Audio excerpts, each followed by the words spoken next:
Good afternoon. Very pleased to have you join us on the Midday News on MRTV. I am Wofai Samuel. Now, the federal government has officially declared Nigeria free from the latest type C deadly cerebrospinal meningitis, CSM, which has claimed thousands of lives since the outbreak in 2016. The Minister of State, Professor Isaac Adewale, disclosed this to State House correspondents after the Federal Executive Council meeting held in Abuja. He said that there has been no polio case recorded for the year 2017, while cholera outbreak in Kwara State has fizzled out.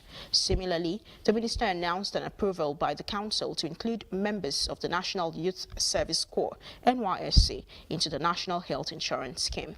He said the approval would guarantee the Corps members access to quality health care and prevent unnecessary deaths in the country. With respect to the NHIs, and that's because it is voluntary. A voluntary scheme anywhere in the world is not likely to succeed as much as we would love to have it.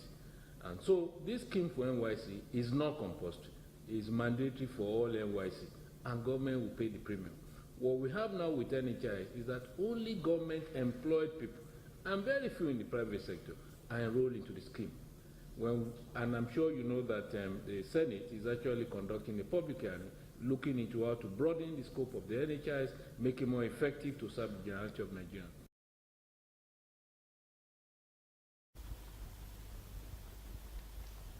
Now, the Federal Ministry of Science and Technology on Wednesday presented a Science, Technology and Innovation Roadmap to the Federal Executive Council tagged Roadmap 2017 to 2030.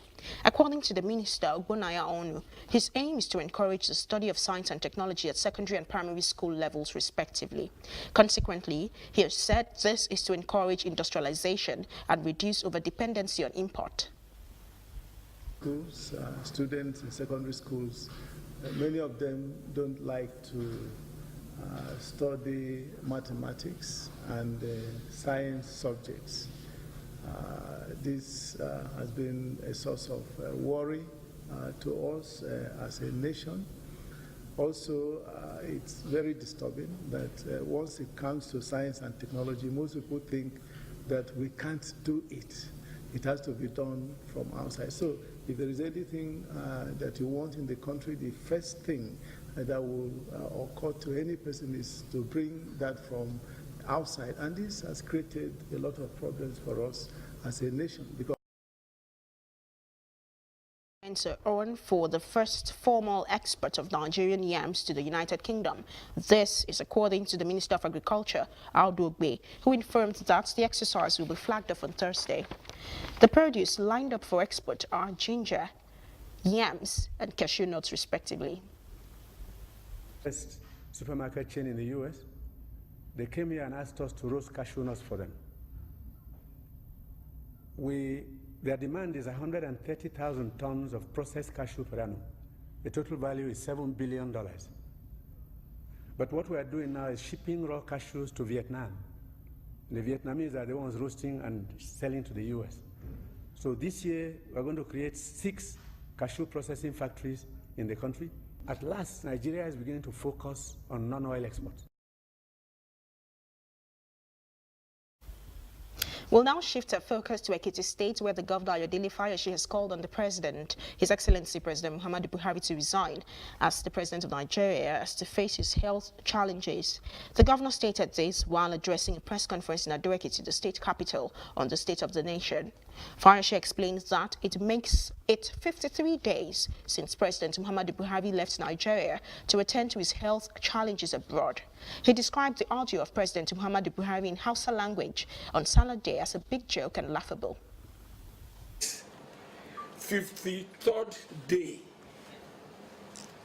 since our president Muhammadu Buhari left Nigeria to attend to his health challenges abroad. You will agree with me, there's not been an official information as to the whereabouts of our president and his state of health. This is our right to know as Nigerians. The recorded audio message, which was released by the presidency as The president's Ramadan message to Nigerians necessitated my setting the record straight today. I've said it severally. We owe it to this country to be able to tell them the truth, even in the face of death, without deceiving myself and Nigerians that believes in me. I want to say that it is time that the president throws in the towel and resign and allow this country to move forward.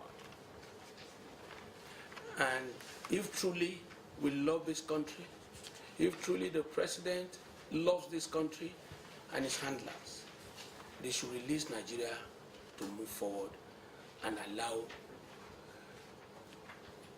a leader, whosoever, that has the capacity to move this country forward. Security operatives on Wednesday raided the apartment and residence of former Vice President Amadi Sambo in Kaduna State. The operatives were from the Independent Corrupt Practices and Other Related Offences Commission, ICPC, and the Special Anti-Robbery Squad, SAS, of the Nigerian Police. The operatives blocked the major road leading to the Vice President's residence for 2 hours to ward off motorists and other passerby plying the road, while others were said to have gone into the residence. I beg your pardon, others had said to have gone into the residence apparently for searching.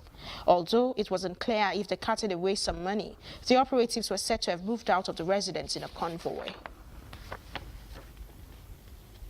We'll take up stories making headlines on the international scene after this time out. Please join us again.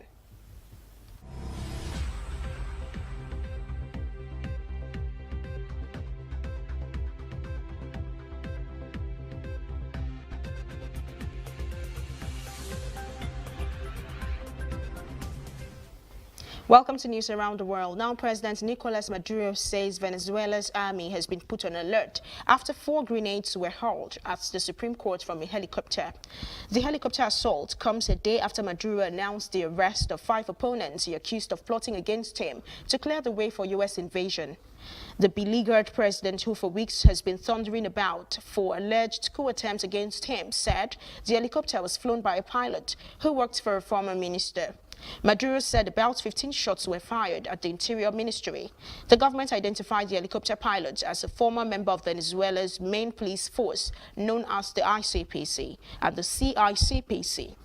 Maduro called on the opposition Mod Alliance to denounce the attack, but one of its leaders, Freddy Guerra, tweeted that there was not yet enough information to comment.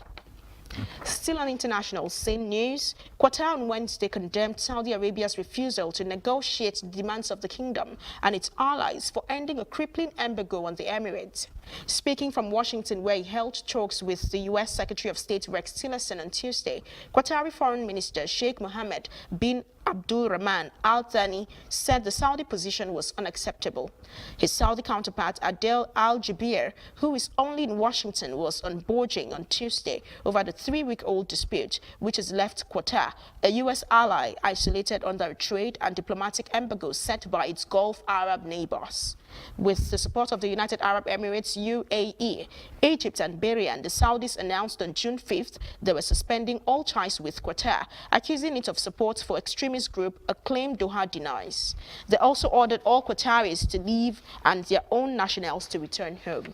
Sports News is up next. We urge you to join us again after this brief timeout.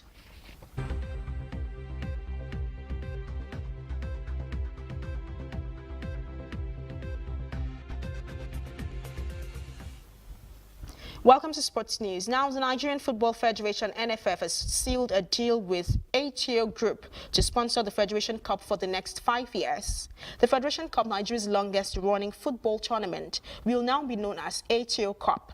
The company, in their official Twitter handle on Wednesday, revealed that it has entered into agreement with the Glass House to foot the hitherto non-sponsored Federation Cup.